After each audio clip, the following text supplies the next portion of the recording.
आपको मार्गदर्शन नहीं दे सकता, उसके लिए आपको स्वयं मेहनत करनी होगी, स्वयं आपको प्रयास करना और शारीरिक विकास की विषमता जिनको चाहिए, लेकिन विषमता और उत्कृष्टता में अंतर है। आपका युवा सफलता को अपनी विषमता और स्वतंत्रता मान बैठा है, उससे बचने की सिद्ध करनी चाहिए, तो करनी चाहिए। इसका स्वास्थ्य और सांस्कृतिक विकास युवा शक्ति के लिए आवश्यक है और इसके लिए उचित मार्गदर्शन का मोहताज है। यहाँ रोल होता है हमारे यूथ आइकन के हमारे सामने बैठे हैं, ताकि हमारे प्रतिभाव का बार बार ये कहता रहा हूँ कि किस प्रकार का फंक्शन होता है। माता पिता जो है यहाँ बैठे हुए हैं, हमारे पास बड़ी भूमिका है बच्चों को इन शब्दों का अर्थ बताने के लिए। स्वतंत्रता का अर्थ, स्वतंत्रता का अर्थ, विकास के अवसरों का अर्थ और बुढ़ापा जिसको हमने कहा कि हिंदुस्तान में सबसे अच्छा मिलता है, उसको सुरक्षित और सुरक्षित बनाने का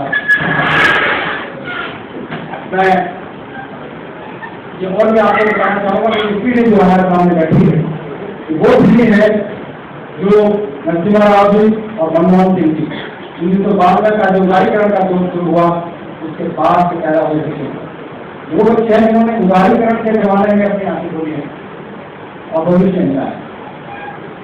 वो युग है, वो पीढ़ी के प्रतिनिधि है जिस पीढ़ी में कमी नहीं, जिस पीढ़ी में किसी की तरफ हाथ देखने की जरूरत नहीं है, किसी की तरफ हाथ उठाकर मांगने की जरूरत नहीं है।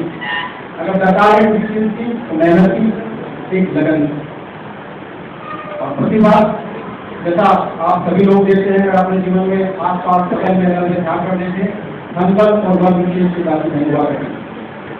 अगर ऐसा होता तो बिहार के शिक्षा चालक की बेटी स्वर्ण पदक न पाती थी अपने जीवनदारी में स्वर्ण पदक पाया, अपनी मेहनत के बलबूते पे अपनी मजा निकाल दी।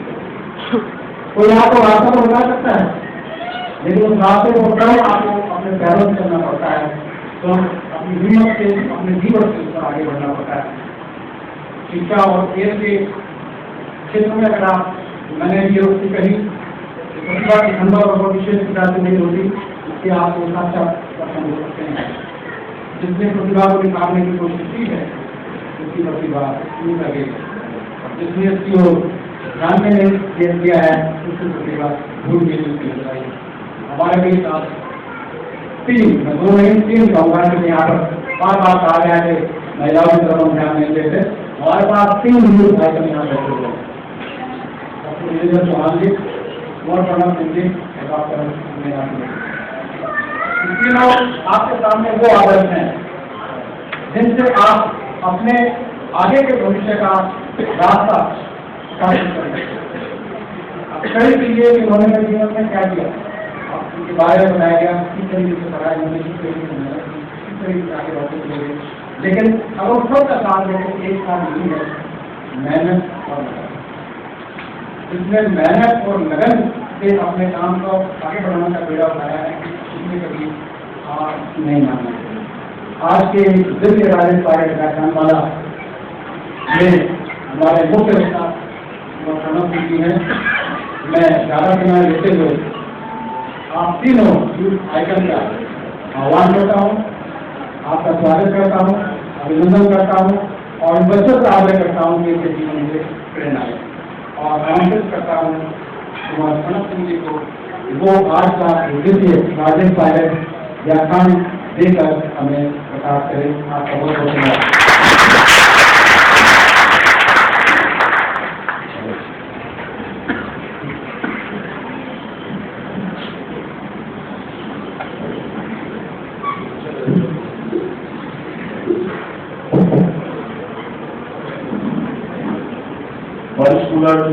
सरगर्मी पर आज सुनहरा समाज के नीचे गुर्जर समाज के प्रतिभावान समारोह के लक्षण में जो देखा है वास्तव में आप साधुवाद के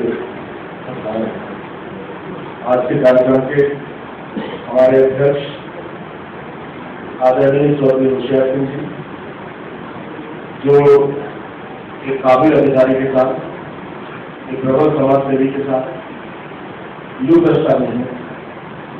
हमारे राष्ट्रीय कार्यक्रम के सम्मानित मुख्य अतिथि मेरे बड़े भाई doctor Vijendra Singh Chauhan ji, dean SIHC Jolly Grant hospital, जो विश्वविख्यात मेडिकल का एक विज्ञान का संस्थान है। आपकी भी प्रतिभा छुपी नहीं है, जितना संघर्ष आपने किया और उस संस्थान को आगे ले गए, वास्तव में ये रहते हैं अपने के साथ। मंच पर आती आदरणीय छोकर जी, मंच पर आती पंचकूला गुजर परिषद के प्रधान सम्मानित chief engineer retired Shri Rishi Singh ji, जो रिश्ते में मेरे बड़े भाई हैं, और एक बड़े से बात है कि जो आपकी मिसेज हैं सम्मानित इंदिरा जी की, वो मेरी बुआ लगती है। तो आप भाई हैं और भाई आपकी बुआ लगती है। हम एक ही गाँव से, जगड़ा से, हमारा बड़े एक ही गाँव से है, और हमारे पहले सम्मानित वक्ता जिनको भी मैं अपना आगे मानता है, जब उनकी यूनिवर्सिटी में आप पीजी कर रहे थे और आपने IPS क्वालिफाई किया था, तो आप जैसे लोगों से प्रेरणा लेकर के मैंने पहलवानी और पढ़ाई का संगम करने की सोची और कुछ पद तैयार करके करके मांगे। सम्मानित Shri KP Singh ji, IPS IG Haryana police में हैं, हमारे स्मरणीय सम्मानित गांधी जी, जिनका अपनी योगदान कभी भी समाज सुधार नहीं सकेगा। कन्या शिक्षा के विषय में जो आपने किया है, वास्तव में अग्रणी, आपको बारम्बार प्रणाम है। और एक और प्रतिभा आपके बीच में श्री राजवीर सिंह जी, जो हमारे पड़ोसी हैं और जो योगदान उनका गुजर भवन के अलावा गुजर समाज को प्रश्रय देने में, आगे लाने में रहा, आपका भी उल्लेख करना चाहूँगा। और महत्वपूर्ण मातृशक्ति के रूप में हमारे सम्मानित भाभी जी डॉक्टर साहिबा जॉलीग्रांड से आए मीना जी, सम्मानित भाभी जी मिसेस KP से, और जो सम्मानित मातृशक्ति यहाँ पर है, और आदर जो गुजर समाज, सर्वप्रथम आपके चरणों में प्रणाम करता हूँ।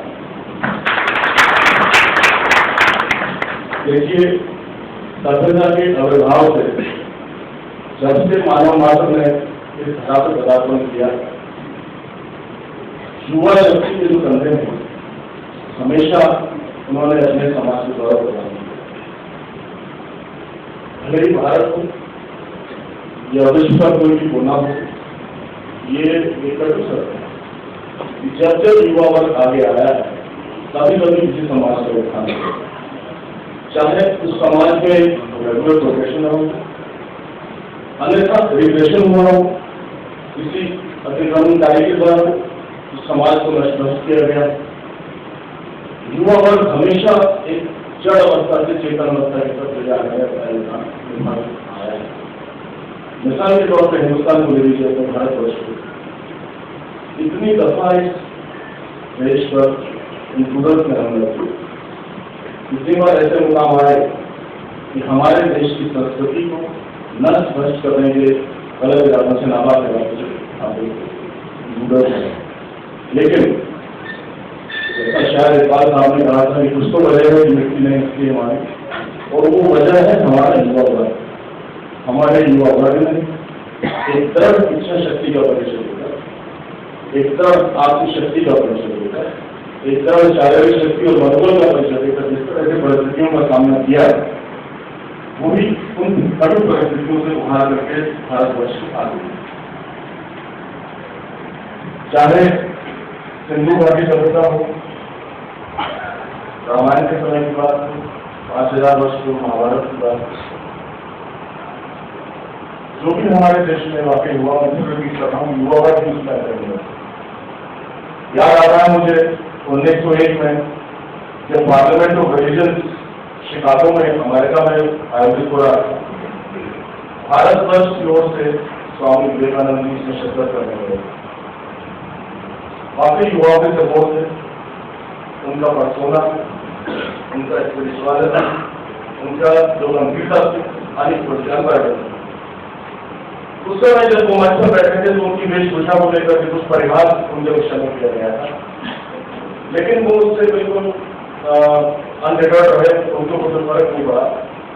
और जब उनकी बारी बोलने की आई और उनके मुखमंडल से जो भी अल्फाज निकले थे, हमारे भाइयों बहनों, उन्होंने पूरे विश्व में भारत के आदिवासी को स्थापित कर दिया। भारत के स्पिरिचुअल सुपीरियर, भारत का जो एक भिन्न तरह की एक शक्ति का जो उनके पास है, वो स्वामी विवेकानंद होते और उनके विचार हमारे समाज में बुजुर्गवार और हमारे युवा साथी बैठे हैं, उन लोगों ने पढ़े भी होंगे और युवाओं को मैं खासकर कहूँगा कि उनके विचारों का एक बार अध्ययन जरूर करें।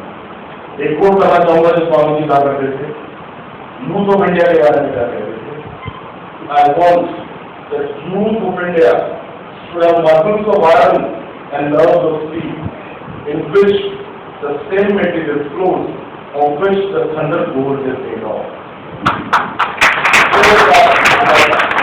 जैसे बजट के समान युवाओं में शक्ति होनी चाहिए, कैसा अभेद उनका मनोबल होना चाहिए और किस तरह का उनकी नारियों में वो कर्म रहना चाहिए जो कभी झुकना न जाने, कभी झुकना न जाने और सदैव वृद्धि के पथ पर अग्रसर होता है।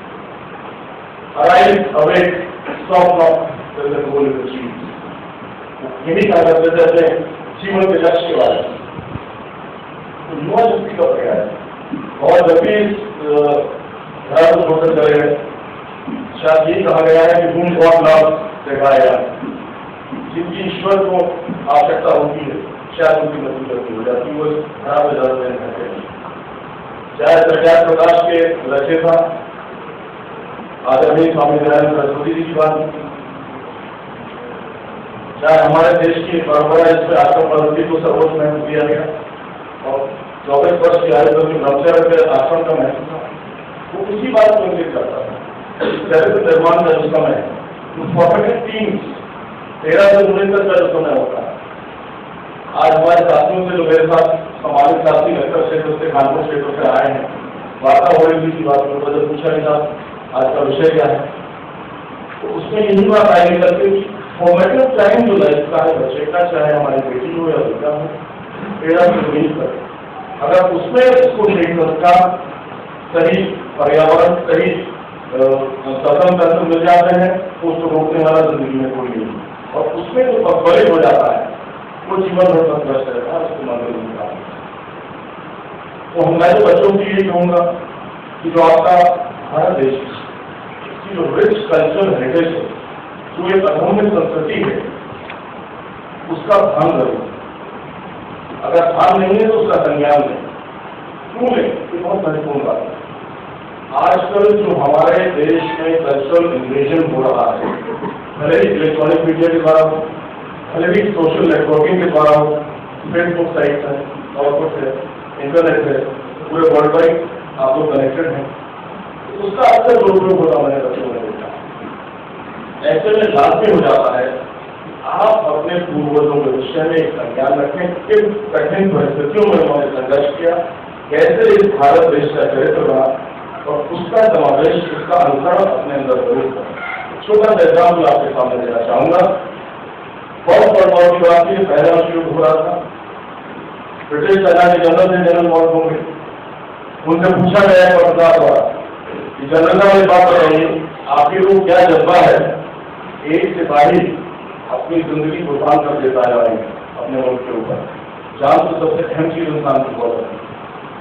तो जनरल साहब ने थोड़ा सा मौन रखा, सोचा, बताया अपने पूर्वजों के प्रति अभिमान, अपने पूर्वजों के प्रति जो आत्मबल, आत्मसम्मान हमारे अंदर है, वो हमें आगे ले जाता है कि अपनी मातृभूमि के लिए अपने आप को रक्षा हो। लेकिन आज जो भाग्य का विषय है कि भारतवर्ष का युवा इस संदर्भ में प्रतिबंधित है, ये वास्तविकता है प्रकृति से, जिसका हमें अधिकार करना चाहिए। और उसमें मैं नहीं मानता कि सारी गलती होती, गलती हम लोगों की भी, हम जो पेरेंट्स हैं, हम लोगों के माता पिता जो गार्जियन हैं, उनको भी कहीं ना कहीं दोष रहा है कि अपने रोजमर्रा की जिंदगी में इतना मशगूल हो गए, इतना मसरूफ हो गए कि अपने बच्चों के लिए समय नहीं निकाल पाए उस तरह की अवधारणाएं, उस तरह की संस्कृति उनके अंदर अवतरित करने का जो हमें करना चाहिए। It is called involuntary neglection, मतलब ना चाहते हुए नेग्लेक्ट करा। वॉलंटरी जानबूझ के कोई नहीं चाहता है इसको नेग्लेक्ट करें, लेकिन इनवॉलंटरी हो जाता, ना चाहते हुए हो जाता। तो लेकिन इसका हमें ध्यान करना है। इस प्रायोजन में बड़ा अच्छा विषय आपने सुना, आज की मांग भी है भारत का युवा वर्ग जो है उस ऊर्जा को सही दिशा में चैनलाइज करना। इससे पहले सम्मानित वक्ता ने भी कहा कि भले ही आपकी टेक्निकल एजुकेशन हो, भले ही आपकी कॉमर्शियल एजुकेशन हो, भले ही आपकी कॉम्पिटिटिव एजुकेशन हो, या फिर आपकी रोजगार पर शिक्षा हमारे यहाँ डेवलप होनी बहुत जरूरी है। शिक्षा ही हमें भान और हमें संज्ञान कराती है, पशु मनुष्य का भेद नहीं कराती है। और आज के परिवेश में जब इतनी सारी अपॉर्चुनिटीज आपके पास हैं, अपॉर्चुनिटीज की कोई कमी नहीं है, अगर कमी है तो उसके बराबर पहुंचने की एक थ्रेशोल्ड लिमिटेड होती है। थ्रेशोल्ड का अर्थ है कि मान लीजिए आप एक जगह जा रहे हैं और किसी पर्टिकुलर जगह पहुंच करके आप इससे सक्सेसफुल हो जाए। जैसे कि लॉन्ग जंप की खिलाड़ी हैं, 18 फीट पे निशान लगा दिया कि जो 18 फीट से आगे जाएगा वो क्वालिफाई करेगा, और 18 फीट से कम कूदेगा वो डिस्क्वालीफाई हो जाएगा। तो 18 फीट उसका थ्रेशोल्ड होगा। उस थ्रेशोल्ड पे पहुंचने के लिए हमें शिक्षा का सहारा लेना बहुत जरूरी है। और हम इसीलिए पिछले में सम्मानित वक्ताओं ने इंजीनियर साहब जो आदरणीय साधन होता है और उसकी आपने बात करी, आपने एक बहुत अच्छी बात की जिसका मैं भी एक प्रबल सपोर्टर। गुजर समाज के अंदर आत्म स्वाभिमान बहुत ज्यादा है। इसी कारणवश की जो बार बार हर समारोह में बात निकल के आती है, कोई नेतृत्व नहीं मिल रहा पूरे राष्ट्रीय परिवेश में। आदरणीय पायलट जी के जाने के बाद कोई ऐसा नेतृत्व सामने उभर के नहीं आया जिसमें जो आशा कर सकते। देखिए आदरणीय बुजुर्गवार नौजवान साथियों, हमारे माताओं बहनों, वर्तमान को जानने के लिए अतीत का जानना अनिवार्य हो जाता है। आज हम क्यों इस तरह के, इसके पीछे कारण गुजर समाज का शुरू से आप लगा लीजिए एक उत्पीड़न होता आया है। क्यों? क्योंकि उन्होंने सिस्टम के अगेंस्ट फाइट किया, अपनी गर्दन को कटवाना मंजूर किया, गर्दन को झुकाना मंजूर नहीं किया। और ऐसे में जब कोई कौम, जब कोई समाज या बिरादरी एक सिस्टम से रिवोल्ट करती है, उसको बाकी दरार में चले जाता है, बाकी की संख्या दी जाती है, और बाकी क्या करता है कि मेन स्ट्रीम से कट ऑफ होकर के एक ऑफ स्ट्रीम में चला जाता है। एक पेरिफेरी में चले जाते हैं, जैसे कि नदियों की घाटियों में जाकर के सेटल हो गए, दूर दराज क्षेत्रों में जाकर सेटल हो गए, तरह तरह के संघर्ष होने के। और ऐसे संघर्षों से जो कौम गुजरती है उसके अंदर आत्मबल और आत्मसम्मान बहुत ज्यादा हो जाता है। और मैं किसी का नाम नहीं लेना चाहता, लेकिन सर जो पार्टी दे दी उन लोगों ने, राय बहादुर हो गए, आपके पूरे समाज में किसी ने नहीं किया कि अंग्रेजों के सामने जाकर सर झुकाया हो या आपने घर की इज्जत से कॉम्प्रोमाइज किया और समाज में किया जाकर, इसलिए आप आपसे आगे बढ़ रहे। लेकिन हमें ऐसे आगे बढ़ना नहीं था, हमें आगे बढ़ना है आगे बढ़ना है, हमें इस तरह से आगे नहीं बढ़ना। तो वो कारण इसलिए है कि हम, हमारा जो कौम है शेर की भांति है, शेर कभी दास्ता स्वीकार नहीं करता, दोस्ती स्वीकार करता। तो दास्ता और दोस्ती का जो वर्ग है यही गुजर समाज को सबसे मुख्तलिफ बनाता है, कि कोई भारत वर्ष में ऐसा समाज आपके जैसा है नहीं। इसीलिए आपके यहाँ कोई नेता बनकर नहीं आ रहा है, आपको स्वाभिमानी लोग, लेकिन शायद वो स्वर्णिम दिवस इस दिन आएगा कि जैसे आज आपने ये संस्था खड़ी की है, ऐसी ही संस्थाएं जगह जगह होंगी, ऐसे समागम जगह जगह होंगे जहाँ इंटेलेक्चुअल या अचीवर्स के समागम हों, आपस में मिल बैठ के बात करेंगे, और कोई ना कोई वहाँ पर ऐसी मशाल करेगी जिससे कि बीच प्रचलित जगह जगह जा सकें। और जरूर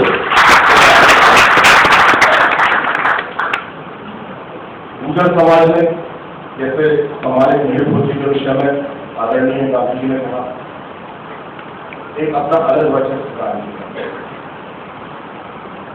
नील भोजी का जो राज था वाकई और बड़ा सशक्त था, उसका उल्लेख आपने जो मेडिवल इंडिया की हिस्ट्री, एंशिएंट इंडिया की जो किताब है आपने एनसीईआरटी वाली उसका बताया, प्रतिभाओं के बारे में कहा जाता था कि they were defenders of the western frontiers of India against the aggressive Arab substance, जो आप बताया गया था। मैंने भी पढ़ा था, तो जिसका जो है आईएएस वगैरह की तैयारी कर रहा था, लेकिन याद आ गया ऑफेंड आपकी बात। तो प्रतिभा वो होता है वास्तव जो पूरे ग्रह की रक्षा है, दूसरों को बचा जो दिया गया है उसी पर सलाह कर दिया है। हिस्टोरियन द्वारा ये वो हिस्टोरियंस है जिन्होंने दूसरों की हिस्ट्री पूरी प्रेरणा मेरा कर दिया है। अपमानजनक तरीके है, अगर आप गवर्नमेंट के गैजेटियर्स पढ़ें गवर्नमेंट के, उससे बात साफ हो जाती है किस तरह आपके इतिहास को बहुत बड़ों के देखा गया और प्रयास किया गया कि आप क्या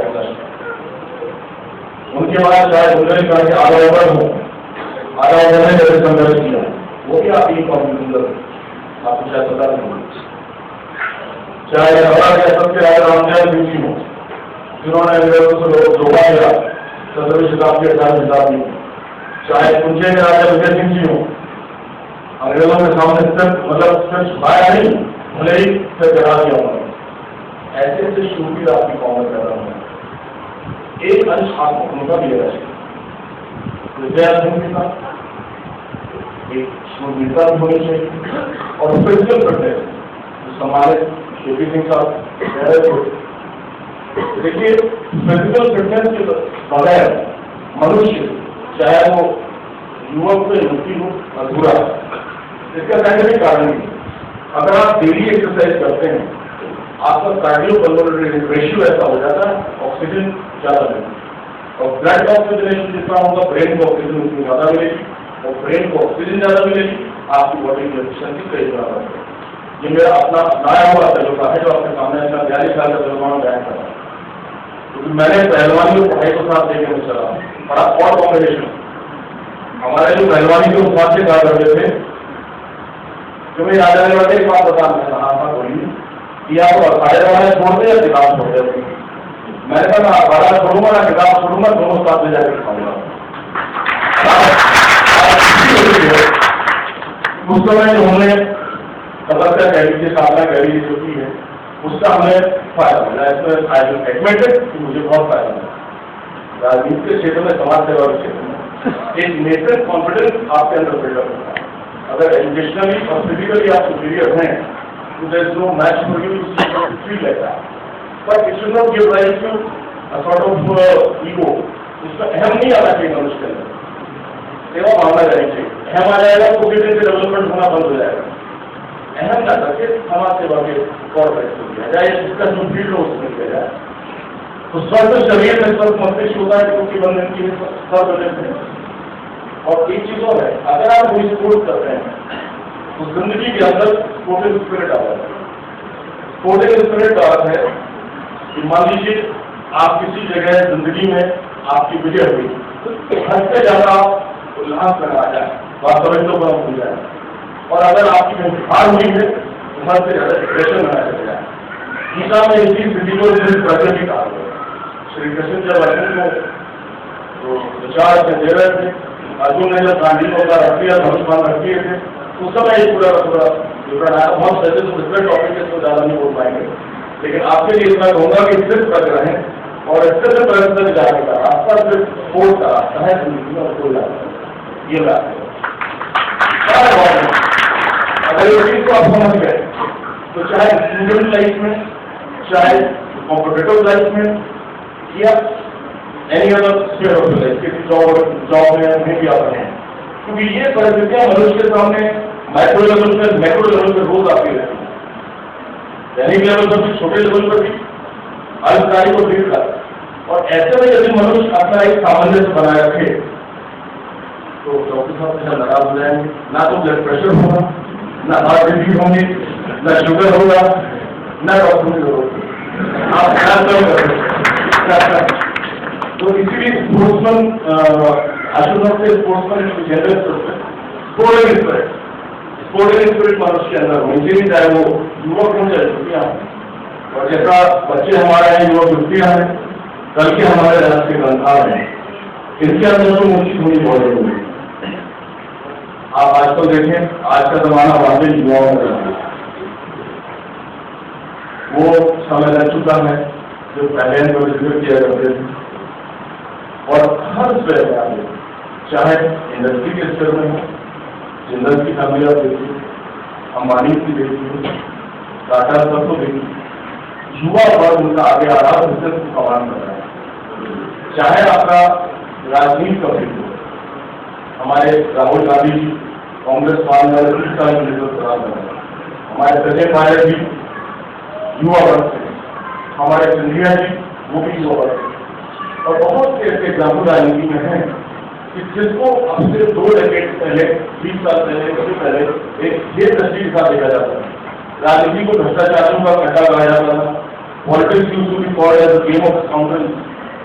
आज लोगों की सोच उसके प्रति परिवर्तित हो रही है और हमारे युवा वर्ग जो उच्च शिक्षा प्राप्त है, जिंदगी में कुछ कर चुके हैं, अच्छे परिवारों से संबद्ध है, वो भी राजनीति को अपना एक करियर बनाने को आ रहे हैं और ये बहुत अच्छा लक्षण है क्योंकि किसी से भारत का एक ओवरऑल हो जो डेनिग्रेशन जो सो कॉल्ड डिके मुल्क में हो रहा था, भले ही कल्चर डिके, भले ही social decay, economic decay, political decay, educational decay, उस डिकेइंग को दूर करने का मात्र एक ही रास्ता है, युवाओं को बढ़ चढ़ के राष्ट्र में अपनी भूमिका आ रहा है। बहुत इंपॉर्टेंट, बहुत सिग्निफिकेंट। और इसमें तो जितना भी आप कहें, achievers are always from the youth. Yugvani ही युगवाणी हुआ है और युगवाणी की प्रेरणा हमारी कोशिश बनी है कि हमारे भारतवर्ष में बहुत है, लेकिन हमारे रेस्क्यू तक नहीं पहुंच पाए। मुंशी प्रेमचंद जी बहुत अच्छे लेखक हिंदी के हुए थे, उनका एक संस्मरण आपको बता रहा हूँ। बनारस हिंदू यूनिवर्सिटी को बनने की बात है तो मदन मोहन मालवीय जी, कमलेश जी और सब लोगों ने जो स्टूडेंट्स वहाँ पढ़ने के लिए आए थे उनको काम दिया है कि भाई जाइए आप धन इकट्ठा करिए, संडे के रूप में आ जाइए, मान जाइए। तो सुबह सुबह चले जाए और शाम को जब 5 बजे लौट के आए तो मालवीय जी पूछेंगे हाँ भाई आप क्या लाए, आप क्या लाए, आप क्या लाए। तो मुंशी प्रेमचंद जी गर्दन झुकाए खड़े, उनसे पूछा गया कि भाई आप क्या लाए, साहब आपको कुछ मिला है। तो मालवीय जी ने बात कही कि देश के हर द्वार पर एक दाता खड़ा है, कमी उन हाथों की ही जिम्मेदार काम है। वो पात्रता अपने अंदर में ज्यादा करनी चाहिए कि हम सुपात्र बने, कुपात्र बने। भाया कि पूत कपूर को क्या धन करना है, पूत कपूर को क्या धन करना है। और एक 2 लाइन और कही हुई है, लीक लीक तीनों चले, फायर फूड कपूर। और बढ़ाइएगा जिंदगी के भद्दे एक चीज रह गई है कि कुछ लोग कहते हैं जो अपने परिचय को बनाते हैं, किसी के परिचयों के पीछे नहीं जाते। लीक लीक तीनों चले, कायर फूड कपूर, और लीक छोड़ तीनों चले, कायर से हमारे युवा वर्ग को अपना निर्धारण कम करना चाहिए, अपने आत्मबल से करना चाहिए, अपनी शैक्षिक योग्यता से करना चाहिए, अपनी शारीरिक क्षमता से करना चाहिए। इन्हीं शब्दों के साथ आपको शुभकामनाएं दूंगा और पूजा परिषद ने जो मुझे सम्मान दिया है बुला करके आपको कोटि से आभार आपके प्रति प्रकट करूंगा।